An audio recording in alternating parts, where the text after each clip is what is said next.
to the classification, up from 0 up to 250 grams. Around the world, that's United Kingdom, Canada, United States, and most of Europe. So at that, above that 250, all kinds of laws kick in. Below that, you can do a whole lot without worrying about it. You can do anything inside. There's no law related to inside. But you cannot fly over people. You cannot fly over prisons. You cannot fly over schools. You can't fly in the dark. So there's about 20 different rules of what you can do if you're over the 250 gram. Plus, you cannot fly within a radius of 5 miles of an airport. And that's where our problem is. We've got 5 airports, heliports, airports, and so on. Killeen Airport, the old Killeen Starlock, Fort Hood has 2 or 3. So the closest we can fly in Killeen is Ogletree Gap, Coppers Cove, or right now we're teaching a course at Cavazos School. So if you know Millenville, 2 blocks before Cavazos School, it cuts off. So for those of you who are in mapping or understand mapping, what they've done is they have mapped out the whole United States in blocks, okay, which has been done with mapping for years. So but what they've done is done it for airspace, the airspace above that.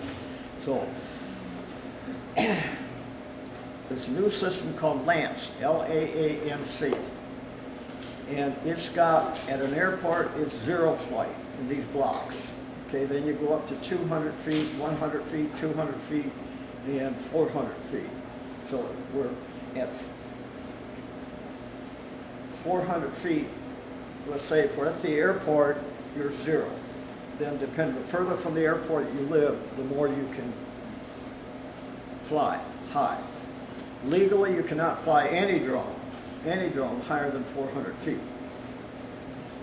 Now it's interesting, I don't want to get into a lot, but the laws on kites are totally different than the laws on drones. This went into effect last October. The problem is that the airports have to buy into it. Killeen Airport has not bought into it. So there's only 800 airports right now in that thing, where with your phone you can get on and call up, and just like if you're a pilot, you put in your flight plan. So when I'm flying in California over the mountains, you put in a flight plan, and then you give them a flight plan before you take off. Here you have to put in a flight plan, which is the weather, visibility, the same thing a pilot does. And then within 30 seconds, the computer to sky will send you back and say you can fly or you can't fly. And this is where one of the problems is, like he's talking about the commercial people. A lot of people who are actually making money doing drone photography or inspecting the roofs of Walmarts or inspecting cell towers. There's all kinds of commercial people out there making money now with the drones. And their rules are pretty much the same, but what they can do is get a waiver.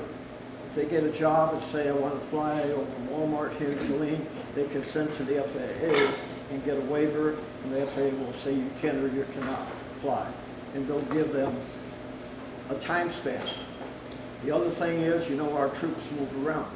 There's some in Coppers Cove doing some kind of exercise today or yesterday. So you cannot fly over military operations. So also, anytime you're going to fly a drone within this confine, okay, we're talking about these various rules. And let's say that last year they changed 3 times. We're coming up with another change probably in another month. You're going to have to go through these. The easiest one, for those of you who want to look it up, the one before was a lot easier, but the drones are becoming more complex. What's called Before You Fly. Before the number you fly. So it's still up there, and it's tight. This is the FAA itself giving you permission. Anything else on Yeah, one other thing. regulation? By the way, We're talking about flying in certain areas, like around Killeen. Alex had one of the ones that has the GPS format in it. If the drone has GPS, which means it'll follow you around, if you say follow me, it'll go like 50 feet and follow you running down the road. But if it has GPS and you're near an airport, the airport has an electronic fence around it that kills the GPS, and you're not gonna get it more than 2 or 3 feet off the ground.